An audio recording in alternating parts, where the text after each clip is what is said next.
دايما بتسأل نفسك انت ليه مش بيجيلك مشاريع تشتغل عليها اللي كل فين وفين، وده لو جالك اصلا؟ خليني اقولك ان اجابة السؤال ده حاجة واحدة بس، وهي انك مش بتهتم بالبيرسونال براندنج. في الوقت الحالي اكتر حاجة تقدر تساعدك انك تحسن بيها البيرسونال براندنج بتاعك هي صناعة المحتوى. والمحتوى زي ما انت عارف ليه اشكال وانواع كتيرة جدا، زي مثلا انك تكتب بوستات على فيسبوك او لينكد ان، او تعمل فيديوهات قصيرة على تيك توك وغيرهم كتير. بس اللي احنا هنركز عليه في السلسلة دي هي صناعة المحتوى على اليوتيوب لمصممين الجرافيك. وخليني اقولك انك لو تابعت معانا للاخر ونفذت كل الكلام اللي في الفيديوهات اضمن لك انك هتشوف الفرق بنفسك. فمن غير ما نضيع وقت يلا نبدأ في الفيديو، بس قبل ما نبدأ ما تنساش تعمل لايك وسبسكرايب وانزل بالانترو. أنا مصمم مش ماشي قبل ما تتكلم. اول حاجة هنبدأ بيها هي صورة البروفايل والباك جراوند بتوع صفحتك على يوتيوب. ودول من اهم الحاجات اللي لازم تهتم بيها، لان دول الواجهة اللي بتعرف المشاهد انت بتعمل ايه اساسا.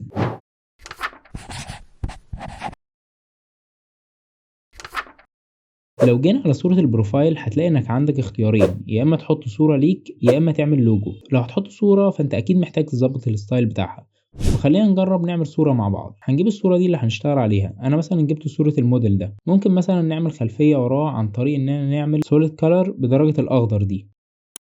ودلوقتي محتاجين ان احنا نعمل ريتاتش للصورة عشان التفاصيل تبان اكتر.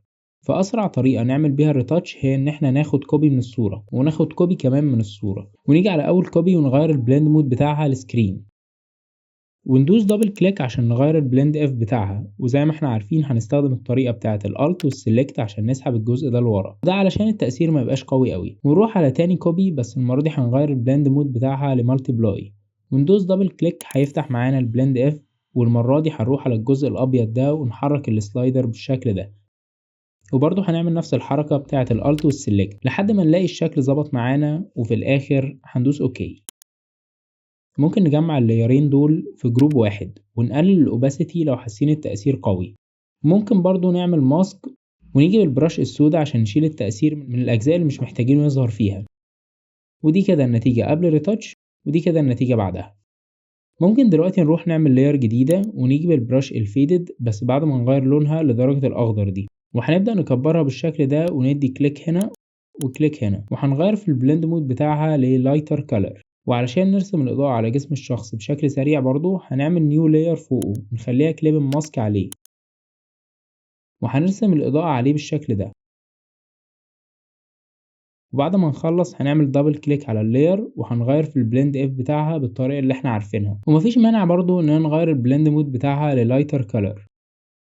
وانا دلوقتي حسيت ان احنا محتاجين نغمق الخلفية اكتر، فممكن نروح على قائمة الادجستمنت ونختار الكيرف، وطبعا نعمل له كليب ماسك من هنا ونبدأ نغمق شوية لحد ما نوصل للدرجة اللي احنا محتاجينها.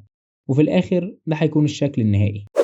تاني حاجة معانا وهي انك تعمل لوجو لنفسك، وده اللي انا بفضله بصراحة لانه بيخلي شكل القناة احترافية بشكل اكبر. ولو عايز تعرف ازاي لوجو القناة اتعمل ممكن تتفرج على الفيديو ده وهتلاقي الخطوات بالتفصيل.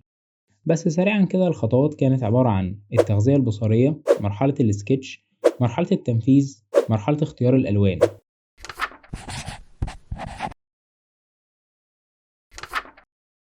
أهم حاجة في الباك جراوند بتاعت اليوتيوب هي الأبعاد بتاعتها، وده علشان اليوتيوب بيعرض صورة الباك جراوند بأبعاد مختلفة حسب المشاهد بيتفرج من الموبايل ولا من التابلت ولا من اللاب ولا من التلفزيون.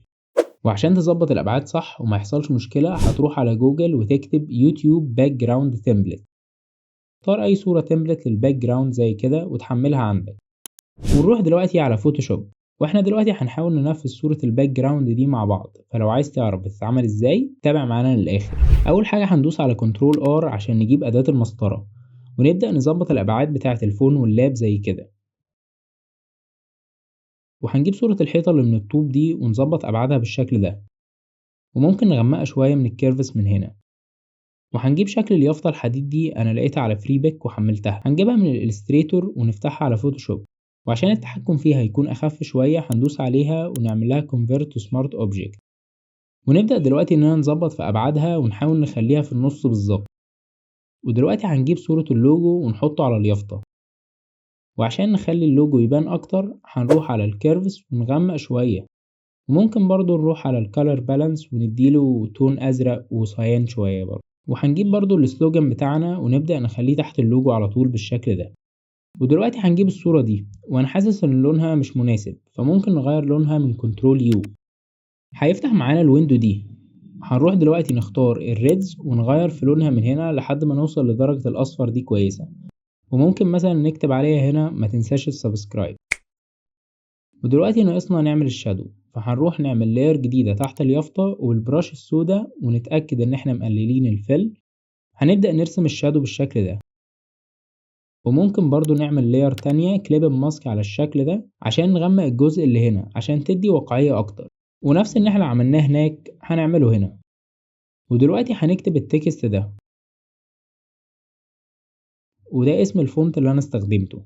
وعشان يبقى فيه واقعية اكتر هنروح على البلند اف ونبدأ نظبطه بالطريقة اللي احنا عرفناها مع بعض، وده عشان يبان انه مكتوب على الحيطة فعلا. وممكن نجيب البراش الفيدد وتكون بدرجة لون فاتح شوية، ونبدأ ندي كليك على الحيطة بالشكل ده، وهنغير في البلند مود بتاعها لسكرين عشان تدينا شكل الإضاءة اللي في النص ده. وعشان نملى الجزئين اللي على اليمين والشمال دول هنروح على قائمة البراشات اللي موجودة عندنا ونجيب البراش دي، ولو مش عندك ممكن تحملها من على موقع براش ايزي أو براش لافرز. هنبدأ ندي كليكات بسيطة بيها على الجنب ده وعلى الجنب ده برضو. ودلوقتي هنجيب صورة لأي ثامبنيل لفيديوهات مهمة عندنا ونحطها بالشكل ده، وممكن نكتب في الجزء ده كلمة شاهد الآن، وبعد ما نخلص ده هيكون الشكل النهائي. هنروح دلوقتي على يوتيوب عشان نغير الخلفية، ونروح على edit من هنا وندوس change ونختار الخلفية بتاعتنا. هنلاقي ان الجزء ده اللي بيبقى ظاهر على كل الأجهزة، وده اللي بيبقى ظاهر على اللاب أو البي سي، واخر حاجة اللي بيبقى لو حد بيتابع اليوتيوب على شاشة التلفزيون. وعلشان كده لازم تهتم كويس جدا بالأبعاد بتاعة الخلفية وانت بتصممها على فوتوشوب.